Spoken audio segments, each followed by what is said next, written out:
आज हम बात करेंगे एएसओ इन एमईए के बारे में, यानी कि assistant section officer in ministry of external affairs के बारे में। इस नौकरी पर आप लोग कैसे लग सकते हैं, कौन से पेपर के थ्रू लगेंगे और इस नौकरी में जाकर आपको काम क्या करना होगा। बहुत सारे लोग ऐसा कहते हैं कि इसमें फॉरेन पोस्टिंग मिलती है, बाहर जाकर महीने की 6-7 लाख तक की सैलरी भी हो जाती है। तो क्या सच है, कितनी चीज़ें सही हैं, कितनी चीज़ें गलत है, हम सब कुछ डिस्कस कर लेंगे। हम कुछ भी नहीं छोड़ेंगे, हम सारी बातें करेंगे कि इसमें आपको कौन से एग्जाम के थ्रू लगना है, कौन से पेपर को क्रैक करके आप इसमें जा सकते हो, इसमें जाकर आपको काम क्या करना होगा, आपका वर्क प्रोफाइल क्या रहेगा, प्रमोशंस कैसी रहेंगी, सैलरी क्या रहेंगी, क्या फिजिकल टेस्ट, क्या फिजिकल स्टैंडर्ड चाहिए इस नौकरी में जाने के लिए, क्या मेडिकल टेस्ट होगा, किसके लिए सूटेबल है जॉब, किसके लिए सूटेबल नहीं है जॉब, इसमें क्या लाइफस्टाइल रहता है, कितनी सैलरी रहती है, क्या पर्क्स हैं, क्या पावर्स हैं। यानी कि जितने भी डाउट्स आपके मन में इस नौकरी से रिलेटेड आ सकते हैं, हम वो सारे के सारे डाउट्स क्लियर कर लेंगे। आप बहुत लोगों के मैसेजेस और कमेंट्स से और साथ में जो चीज़ें मेरे माइंड में आ सकती थी वो सभी चीज़ें मैंने इस वीडियो में डाल दी और मैंने कोशिश करी है कि कुछ भी स्किप ना हो। हर चीज़ को इस वीडियो में डाला है कि आपको एक ही वीडियो में आपको सारी इन्फॉर्मेशन मिल जाए। आप 10 अलग अलग वीडियो देख लेना और एक ये वीडियो देख लेना। एक इस वीडियो में कोशिश ये रहेगी कि कुछ भी स्किप ना हो और सारी इन्फॉर्मेशन आपको दी जाए। जिन्होंने अब तक हमारे चैनल सब्सक्राइब नहीं किए, हमारे चैनल्स कपूर गुरुकुल और कपूर गुरुकुल क्लासेस को सब्सक्राइब कर लो। मेरा नाम निशांत कपूर है। मैंने अपने फर्स्ट अटेम्प्ट से ही एसएससी सीजीएल को क्रैक करके जो मेरी फर्स्ट प्रेफरेंस थी वो मुझे मिल गई थी। तो देखो, सबसे पहले आपको बता दूं कि एएसओ इन एमईए जो नौकरी है ना, ये नौकरी एसएससी सीजीएल पेपर के थ्रू मिलती है। एसएससी सीजीएल यानी कि कंबाइंड ग्रेजुएट लेवल।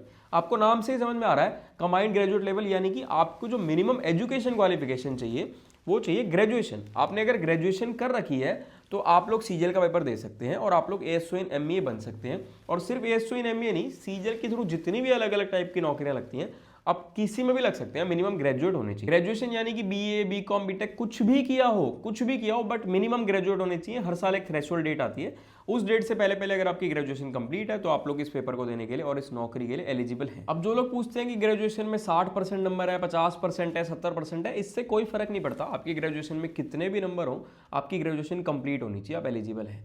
और जिन लोगों को एसएससी सीजीएल के बारे में ज्यादा नहीं पता, आज की वीडियो तो एएसओ इन एमईए के बारे में बनी रही है, बट अगर एसएससी सीजीएल की भी सारी डिटेल जानना चाहते हो तो मेरी एक वीडियो है एसएससी सीजीएल क्या है, उसका लिंक मैं आप लोगों को डिस्क्रिप्शन में दे दूंगा। आप उस वीडियो को देख लोगे तो आपको एसएससी सीजीएल से रिलेटेड सारे के सारे डाउट्स क्लियर हो जाएंगे।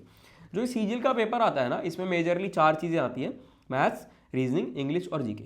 ये 4 पोर्शंस होते हैं और इसमें टीयर 1 और टीयर 2 होता है। टीयर 1 क्वालिफाइंग इन नेचर होता है और टीयर 2 मेरिट बेस्ड होता है। यानी कि आपकी जो रैंक बनेगी, आपके जो मार्क्स हैं, जो आपकी मेरिट बनती है, वो सारी की सारी टीयर 2 के बेसिस पर बनती है। टीयर 1 में भी मैथ्स, रीजनिंग, इंग्लिश, जीके आता है, टीयर 2 में भी मैथ्स, रीजनिंग, इंग्लिश, जीके आता है। इसके बाद आपका physical test, medical test, document verification, ये सारी चीज़ें होती हैं। उसके बारे में भी अभी डिस्कस कर लेंगे कि क्या क्या चीज़ें होती हैं। बट मेन ये है कि अगर आप लोग प्रीवियस ईयर क्वेश्चंस पर फोकस रखेंगे तो आपका पेपर इजीली क्रैक होगा। आपको मतलब अगर आप 6 महीने सीरियस स्टडी कर लें, दिन के 6 से 8 घंटे पढ़ लें 6 महीने तक, और मेजर प्रीवियस ईयर क्वेश्चंस पर फोकस रखें, रिवीजन करें, मॉक टेस्ट लगाएं, प्रॉपर गाइडेंस के अंदर तैयारी करें, रास्ता सही होना चाहिए, एक प्रॉपर गुरु बनाओ, उस गुरु को बनाकर प्रॉपर गाइडेंस में तैयारी करो, तो इस पेपर को क्रैक करना कोई बड़ी बात नहीं। अब अगर इसकी पोस्टिंग्स की और सैलरी की बात कर लें कि आपकी पोस्टिंग्स कहाँ होगी और आपको सैलरी कितनी मिलेगी, तो देखो, पोस्टिंग्स आपकी दिल्ली में भी होगी और पोस्टिंग्स आपकी फॉरेन पोस्टिंग्स भी होगी। अगर आप लोग फॉरेन नहीं जाना चाहो तो आप उसको फोरगो कर सकते हो। अगर आपको फॉरेन ना जाना हो तो आप सिर्फ दिल्ली पोस्टिंग में भी रह सकते हो। बट जनरली अगर एक बार आपने फॉरेन पोस्टिंग फॉरगो कर दी तो नेक्स्ट टाइम इतनी इजीली, जब आपका नेक्स्ट टाइम नंबर आएगा तो इतना इजी नहीं होगा फॉरेन जाना। इसमें क्या रहता है, लगभग ऐसा रहता है कि लगभग 3 साल दिल्ली पोस्टिंग और लगभग 3 साल फॉरेन पोस्टिंग। बाकी ये चीज़ें चेंज भी हो सकती हैं, एक जनरल सिनेरियो की मैं बात कर रहा हूँ। अब अगर सैलरी की बात करें तो लेवल 7 की 4600 ग्रेड पे की नौकरी है, बहुत शानदार नौकरी है। सीजीएल में मोस्टली जो डिमांडेड जॉब्स रहती हैं वो लेवल 7 की जॉब्स रहती हैं, और एएसओ इन एमईए तो ऐसी नौकरी है जो मोस्टली टॉपर्स प्रेफर करते हैं। इसके पीछे मेजर रीजन यही है कि एक तो इसमें फॉरेन पोस्टिंग मिलती है, और दूसरा जब आपको फॉरेन पोस्टिंग मिल रही है तो वहाँ पर फैसिलिटीज़ बहुत अच्छी मिलेंगी और साथ में सैलरी काफ़ी ज़्यादा मिलेगी वहाँ पर।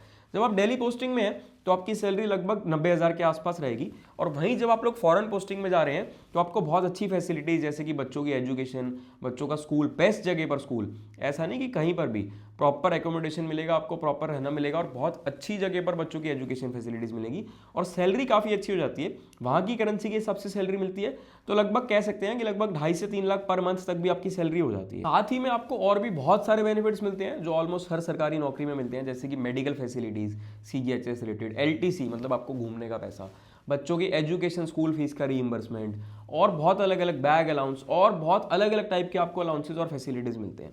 अगर टाइमिंग्स की और वर्कलोड की बात करें तो कोई ऐसा बहुत ज़्यादा वर्कलोड नहीं रहता है, बहुत ज़्यादा मुश्किल मतलब बहुत ज़्यादा टिपिकल ऐसा काम वर्कलोड वाला काम नहीं है। एक प्रॉपर वर्क लाइफ बैलेंस रहेगा, आपको प्रॉपर समय मिलेगा अपनी फैमिली के लिए, अपने घर के लिए, हर चीज़ के लिए समय मिलेगा। अगर आप लोग डेली पोस्टिंग में हैं तो आपके वही नॉर्मल ऑफिस आवर्स रहेंगे लगभग 9:30 से 6 बजे के बीच। अब अगर इसकी प्रमोशन की बात करें तो देखो, जब आप लोग सीजीएल के थ्रू ज्वाइन करेंगे तो आप लोग एएसओ यानी कि असिस्टेंट सेक्शन ऑफिसर की पोस्ट पर ज्वाइन करेंगे, जो कि एक नॉन गस्टेड पोस्ट होती है। जो आपकी फर्स्ट प्रमोशन है वो लगभग 5 से 7 साल में हो जाती है, और फर्स्ट प्रमोशन के बाद आप लोग एसओ यानी कि सेक्शन ऑफिसर बन जाते हैं, जो कि एक गस्टेड ऑफिसर है। इसकी नेक्स्ट प्रमोशन के बाद आप लोग अंडर सेक्रेटरी बनते हैं, जो कि आईएफएस रैंक होती है। इसके बाद नेक्स्ट प्रमोशन के बाद आप लोग डिप्टी सेक्रेटरी, और उसके नेक्स्ट प्रमोशन के बाद आप लोग ज्वाइंट सेक्रेटरी बनते हैं। इस डिपार्टमेंट में प्रमोशंस बहुत अच्छी हैं। कुल मिलाकर एक बहुत ही शानदार और बहुत ही अच्छा डिपार्टमेंट है। प्रॉपर वर्क लाइफ बैलेंस है, प्रॉपर बहुत ज़्यादा वर्कलोड वाला काम नहीं है। आपको फॉरेन पोस्टिंग मिलेगी, फॉरेन में सैलरी बहुत अच्छी मिलेगी, इंफ्रास्ट्रक्चर बहुत अच्छा है, आपको सारी फैसिलिटीज मिलती हैं, पावरफुल नौकरी है। और तभी देखो, यही रीजन है कि इसी रीजन के पीछे ही सारे टॉपर जो है, मोस्टली सीजीएल के टॉपर्स इस नौकरी को प्रेफर करते हैं। अब अगर हम इसकी वर्क प्रोफाइल की बात करें तो इसके इंटरनली अलग अलग डिविजन्स हैं, अलग अलग सेक्शंस हैं और अलग अलग टाइप का काम रहता है। बट अगर मेजर मैं आपको एक जनरल केस बता दूं कि मेजर आपको काम क्या करना होगा, तो आपको ना फॉरेन कंट्रीज से कोऑर्डिनेट करना है। फॉरेन कंट्रीज से रिलेटेड अगर आपका कोई भी काम है, जैसे अगर कोई इंटरनेशनल इवेंट ऑर्गेनाइज करवाना है, या कोई फॉरेन डेलीगेट आ रहा है, आपको वो मैनेज करना है, एम्बेसी से रिलेटेड कोई वर्क है, या फॉरेन कंट्री से आपको कोई मैनेजमेंट करनी है, उनसे कोई बातचीत करनी है, तो मेजर आपका काम यही रहेगा। नाम से आपको समझ में आ रहा होगा, मतलब कुल मिलाकर फॉरेन कंट्री से अगर कुछ कोऑर्डिनेट करना है तो उससे रिलेटेड वर्क। अब अगर इसकी ट्रेनिंग की बात करें तो 1 महीने की ट्रेनिंग होती है, जो फॉरेन सर्विस इंस्टीट्यूट में होती है। और ट्रेनिंग के टाइम पे थोड़ा सा हेक्टिक रहता है, क्योंकि उस टाइम जो शेड्यूल रहता है आपको, क्योंकि 1 महीने के अंदर अंदर प्रॉपर ट्रेनिंग करवानी है, तो वो थोड़ा सा हेक्टिक रहता है। तो 1 महीना तो कोई ऐसी बड़ी बात नहीं है। कई बार ये ट्रेनिंग आपकी मतलब कोशिश तो ये रहती है कि डिपार्टमेंट ज्वाइन करने से पहले हो, बट कई बार ऐसा भी होता है कि डिपार्टमेंट ज्वाइन करने के कुछ समय बाद भी होती है। जनरली डिपार्टमेंट ज्वाइन करने से पहले हो जाती है।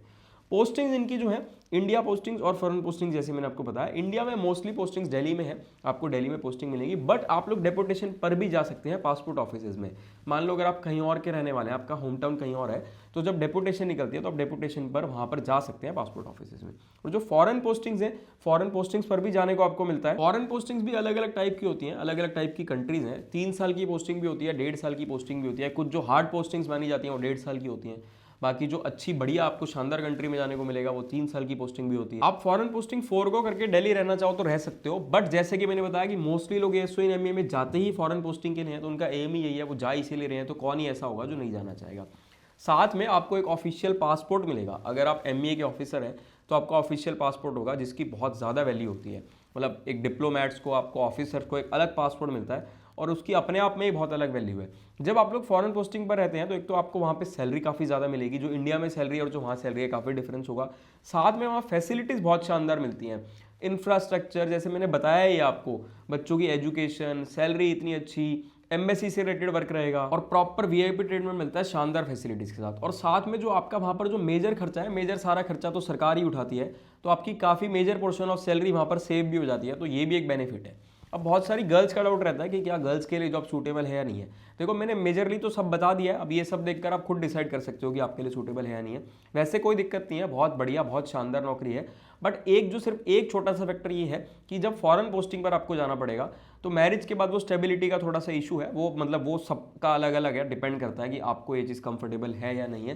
बाकी डेली पोस्टिंग में रहना हो तो आप डेली पोस्टिंग भी रह सकते हो, बट मेन रीजन ही फॉरेन पोस्टिंग जाने का है। तो अगर फॉरेन पोस्टिंग ही नहीं गए तो एमए में जाने का फायदा ही नहीं है। अब जो लोग इसके फिजिकल स्टैंडर्ड्स और फिजिकल टेस्ट के बारे में पूछते हैं, तो कुछ भी ऐसा प्रिस्क्राइब्ड नहीं है कि आपकी हाइट इतनी हो, वेट इतनी हो, चेस्ट इतना हो, साइकिलिंग, रनिंग, वॉकिंग, रनिंग, ऐसा कुछ भी नहीं होता। जो मेडिकल टेस्ट है, देखो मेडिकल टेस्ट तो हर सरकारी नौकरी में होता है। तो आप एक नॉर्मल फिट इंसान होने चाहिए, आपको कोई मेजर बीमारी ना हो। अगर आपको कोई मेजर बीमारी नहीं है तो आपको मेडिकल में भी कोई दिक्कत आने वाली नहीं है। और मोस्टली सीजीएल के टॉपर्स इस पोस्ट को भरते हैं, और हर साल बड़ी लिमिटेड सी वैकेंसीज आती हैं, तो टॉपर्स में ये पोस्ट खत्म भी हो जाती है। तो अगर आपको इस नौकरी पर जाना है तो आपको सीजीएल की प्रिपरेशन प्रॉपर तरीके से करनी पड़ेगी, और आपको टॉपर्स में आना पड़ेगा, आपको बहुत अच्छी रैंक लानी पड़ेगी। कुछ साल पहले तक ना जो टॉपर्स थे वो एग्जामिनर, पीओ, इन पोस्ट को प्रेफर करते थे।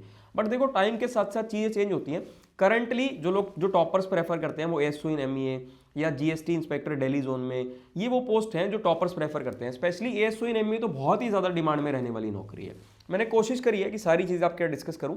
फिर भी कोई भी डाउट हो आप मुझसे इंस्टाग्राम पर पूछ सकते हो या कमेंट करके भी पूछ सकते हो।